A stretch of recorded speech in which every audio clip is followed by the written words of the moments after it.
Je voudrais expliquer un petit peu la statique des fluides et surtout vous le justifier de façon un petit peu plus claire que tout à l'heure et avec les lettres inversées. Voilà, je vais vous simplifier la vie. Alors, on a dit, moi dans le cours je vous ai mis que delta P était égal à PA moins PB. Je vais préférer en fait le mettre sous la forme PB moins PA. Pourquoi? Vous savez que PB est supérieur à PA puisqu'il est à une profondeur supérieure. Donc, ça veut dire que ici, delta P sera forcément positif. Donc, je préfère faire PB moins PA, ce sera peut-être plus clair pour vous. On va écrire la pression, comme j'ai fait tout à l'heure au point A. Donc, la pression point A, elle est due à l'atmosphère, ici, et à cette hauteur d'eau-là.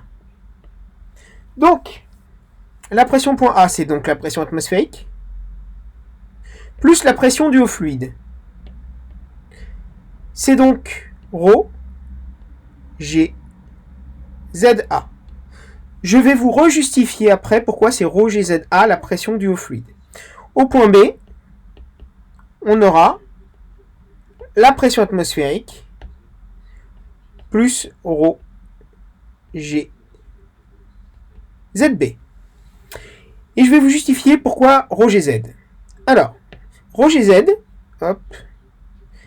En fait, vous avez on peut remplacer ρ, vous le savez, donc c'est la masse volumique, par m sur v, la masse du fluide fois le volume du fluide, fois g, fois z, la profondeur.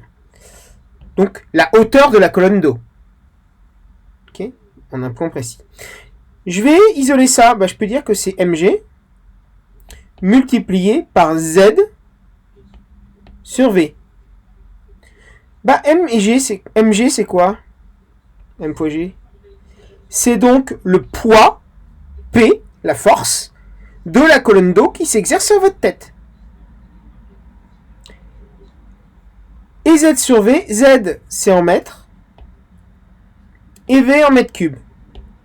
Des mètres divisé par des mètres cubes, ça va forcément vous donner des mètres puissance moins 2. On va obtenir donc le poids P, c'est une force, c'est la force qu'exerce l'eau sur votre tête, divisé par la surface. On n'avait pas dit que la pression P, d'accord? Alors ici je vais mettre le poids en entier pour bien différer. Poids ici aussi, hop, du P de la pression. On avait dit que la pression c'était une force divisée par c'était la force pressante divisée par la surface. La force pressante ici sur votre tête, c'est le poids de votre colonne d'eau. Okay, c'est pour que donc ça vous justifie que c'est ρ G Z. Alors là on est hors programme, mais j'aime bien vous expliquer d'où viennent les formules. Maintenant je vais faire PB moins PA. Donc si je fais mon delta P, donc PB moins PA, pardon, je vais avoir donc PB, pression atmosphérique, plus ρ G ZA, moins ZB, pardon, hop, puisque je fais ZB moins ZA,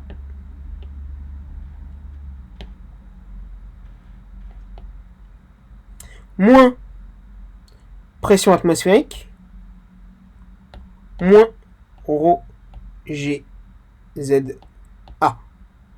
Vos pressions atmosphériques, on a dit, s'en vont, et je me retrouve avec mon PB moins PA, mon delta P, qui est égal à ρ G que je peux mettre en facteur de ZB, ZB moins ZA. Alors, dans la formule du cours, je vous ai dit que ZA et ZB étaient inversés. Pourquoi? Exemple, si je dis ici qu'on est à moins 10 mètres, moins 20 mètres. Si je fais ZB moins ZA, je vais me retrouver avec, pour ZB moins ZA, ici, moins 20,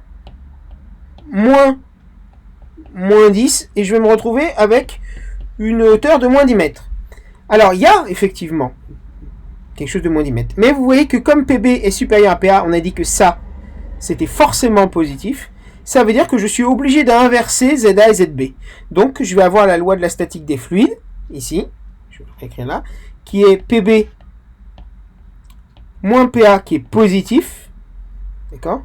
Donc, delta P va être égal à rho G, rho G facteur de ZA moins ZB. Okay. Et donc, ici, on trouvera effectivement plus 10 mètres.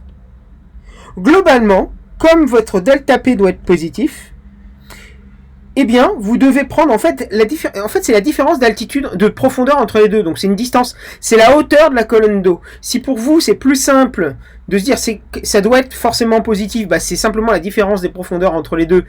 Mais il y a un point qui est à 10 mètres et l'autre qui est à 20 mètres. Bah, globalement, il y a 10 mètres entre les deux. Voilà. Si c'est plus simple pour vous de raisonner comme ça, faites-le comme ça. Moi, ça me va absolument très bien. Okay, mais n'oubliez pas, delta P est positif, donc ZA moins ZB doit l'être aussi. Voilà.